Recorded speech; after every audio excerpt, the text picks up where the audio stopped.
Assalamualaikum warahmatullahi wabarakatuh. Madayaw, ug maayong adlaw kaninyong tanan. Magandang araw sa inyo lahat.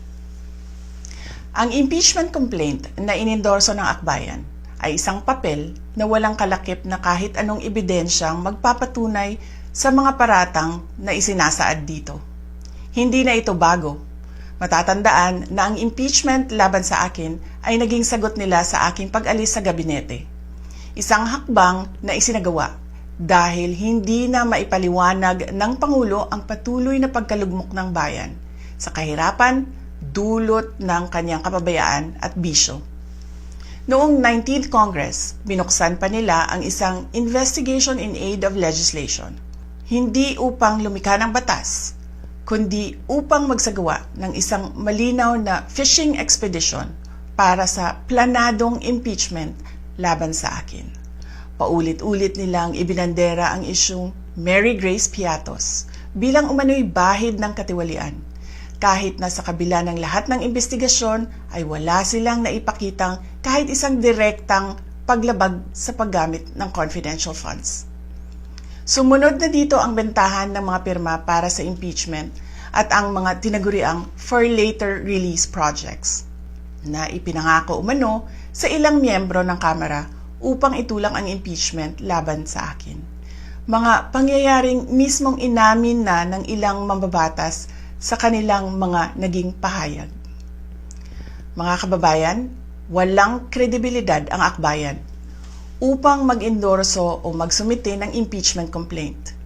Ilang ulit ng hayagang ipinahayag ng kanilang pinuno ang kanyang intensyong tumakbo sa pagkapangulo.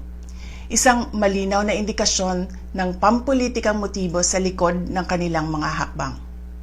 Huwag nating kalimutan ang makasaysayang talumpati noong Agosto 2024 ni Risa Ontiveros, kung saan malinaw niyang inilahad ang tunay na motibo ng akbayan bilang isang grupo. At habang ang anak niya ay may kapangyarihan pa, hindi magiging madali ang ating laban. While VP Sara is in power, the threat of a full-blown Duterte comeback is still a very real and present danger. For one, they are supported by one major superpower, China. Kaya malinaw na lahat ng ito ay isang uri ng harassment at pang-aabuso sa proseso ng impeachment ng grupong akbayan. Hindi malinaw kung ano ang ipinaglalaban nila para sa kaayusan ng bayan, pero napakalinaw ng kanilang pamumulitika at pagpapahirap sa usaping diplomasya ng ating bansa. Sa huli, ang tunay na laban ay hindi lamang laban ng iisang tao o iisang grupo. Ito ay laban para sa katotohanan at sa dangal ng ating bansa. Naway magsilbi itong paalala sa ating lahat na ang kapangyarihan ng impeachment ay hindi dapat ginagawang sandata ng politika, kundi isang banal na proseso para sa hustisya at pananagutan.